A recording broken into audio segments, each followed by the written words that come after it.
I got back from my trip to find a random car using my charger and blocking my drive. So now I'm forced to deal with the aftermath and decide if I need to get the police involved. Hosted by you/best ever 2003. On a Monday afternoon in late April, I pulled into my street after a weekend away. I had spent 2 days in a quiet countryside town with a few friends, and though the trip had been nice, I was looking forward to getting back into my routine. The weather was calm, the air fresh, and all I wanted to do was get inside, put my bags down, and relax. As I turned into my driveway, I stopped short. There was a car parked right in the middle of my drive, plugged into my electric car charger. The gates to my property, which I always left closed, were wide open. My heart sank as I took in the situation. The car was a white Tesla, and it was plugged into my charger with its own cable. The charger display showed the car had about 8% battery left, and the session had only been running for less than an hour. I didn't know if I was more frustrated or confused. Why would anyone park in my driveway without asking? And why would they use my charger? I checked my phone to see if I'd missed a message from a neighbor or a friend. Maybe someone had texted me about it, and I just missed it during the weekend. But there was nothing. No messages. Nothing in my notifications. No voicemail. I walked around the car, looking for any sign of who it belonged to, but there was no note on the dashboard or windshield. I even peeked inside, hoping for something that would give me a clue. Nothing. The driveway was empty except for the Tesla and my own growing frustration. Who the heck was using my charger? And why they left the gates wide open? My first thought was that maybe it was some kind of mistake. Maybe someone had been looking for a nearby charging station and had mistaken my driveway for a public one. Still, I couldn't help but feel violated. I needed to act quickly. I wasn't about to let someone take advantage of my power and my space like this. I went inside, found the charger switch, and turned it off at the wall. I knew that when the power was off, the charger's cable would automatically lock to the box, so the person couldn't just unplug it and drive off. I wasn't sure what this person thought they were doing, but I wasn't about to let them get away with it. After that, I locked the gates shut. I figured if the person had come back and tried to drive off, they'd have to speak to me first. They couldn't just take off like it was no big deal. Standing in my hallway, I mulled over my next steps. I was annoyed, but also wondering what my options were. It wasn't just that someone had used my charger without asking. It was the principle of the thing. Not only had they taken my space and my electricity, but I now had to park my own car down the road, paying for a prepaid parking ticket just to leave it somewhere else. I wasn't sure if this had happened before, but given how often the house is empty during the day while I'm at work, I wouldn't be surprised if it had. I thought about calling the police. After all, they'd taken my power. The amount of electricity stolen was probably less than a pound, but it was the principle. I wasn't going to let this slide, even if the amount of stolen power wasn't significant. I went online and posted about the situation Reddit, asking for advice. The responses came in fast and varied. Some people suggested that I just unplug the charger and leave the gates open, but I wasn't feeling generous. I didn't want to make it easy for whoever this was to get away with it.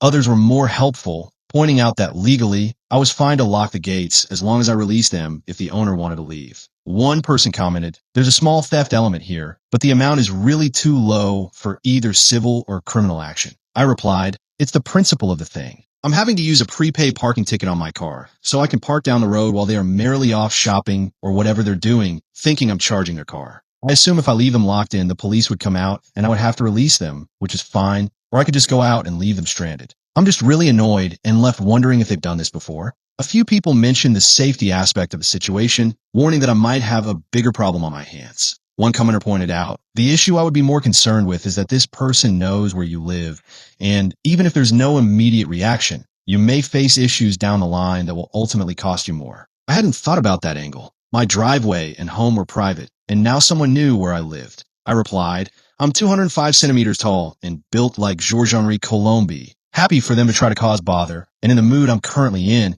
I hope they don't arrive soon. I think I'll talk to them through the doorbell camera and get them to call the police." The situation was escalating in my mind. I checked my doorbell camera, but it didn't show the driveway very well. I needed better coverage. I put the dog cam on the garage window, so everything would be recorded. I also started looking into security upgrades for the charger. The one that had been installed when we moved in was old and didn't offer many controls. I had been meaning to upgrade it anyway, and this was the perfect excuse. Some commenters warned me that the owner might try to remove the charger cable by force, which could damage it. I replied, "Then the insurance company for the car will need to pay for a new one, which we need anyway. It's not like they can exit without calling at the house. Plus, it would be criminal damage." I put the dog cam on the garage window, so it's all recorded now. Someone asked if the charger could be set to only work if approved. I replied, "We were planning to upgrade the charger. This one is a really old one that was in when we moved in and needs to be changed anyway." We've not found a way to do anything but a 100% charge from it. A top commenter, JJB525, advised me to contact the police and report it as theft,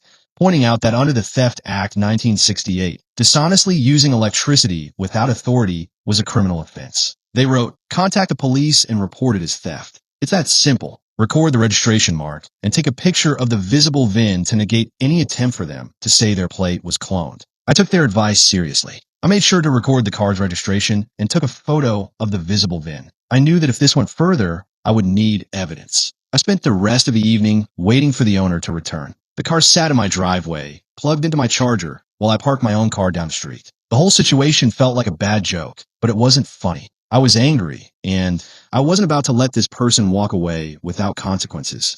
Update, next day. The next morning, I woke up early and immediately checked the driveway.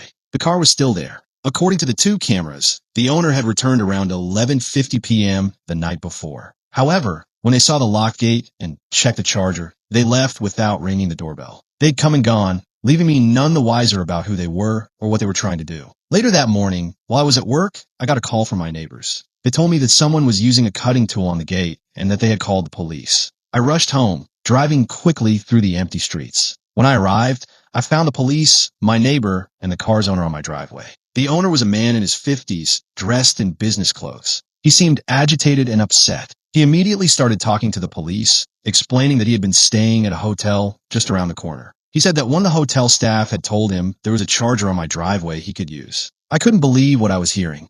Our house had been empty for 6 months before we moved in, so maybe the hotel had been sending guests to use the charger all this time. But that didn't explain why the gates were left open or why the man had plugged his car into my charger without asking. The car owner was furious that I had locked him in. He accused me of overreacting, but the police officer remained calm and polite. The officer explained that I was within my rights to lock my own gates, even though the man threatened to sue me. I later had a chat with the hotel manager over lunch. He thought the whole thing was ridiculous, but promised to remind his staff not to send guests to private drives anymore. He assured me that this wouldn't happen again. Upon inspection, it was clear that the car owner had already damaged the charger while trying to retrieve his cable. Even though he denied it, the footage from the dog cam showed otherwise. He had also damaged the gate while trying to force it open. The police arrested him for criminal damage to both the gate and the charger. Since the car couldn't be driven off because of the low battery, they arranged for it to be removed. The police asked how much electricity I thought had been stolen. I said maybe 1 pound, but the officer didn't seem concerned with that. Instead,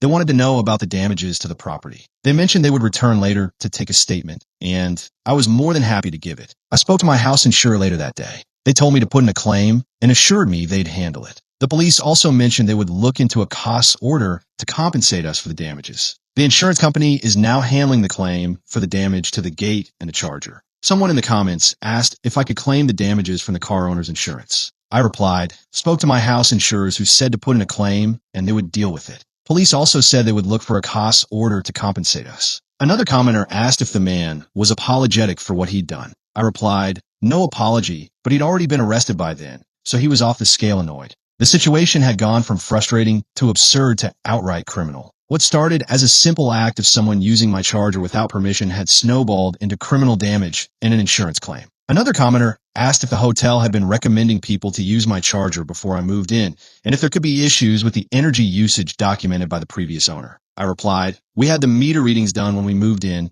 and for most of the time, the space has had a car or a skip in it. I've not noticed anything odd on the Octopus app regarding usage. I think this is the first time it's happened since we moved in. I get free charging at work, so don't often plug my car in, and my boyfriend doesn't have an EV yet. As for the car owner, he would have to deal with the police. I was now focused on making sure I got compensation for the damage to my gate and charger. I was also planning on upgrading the charger to something more secure and modern, something that would prevent this kind of situation from happening again.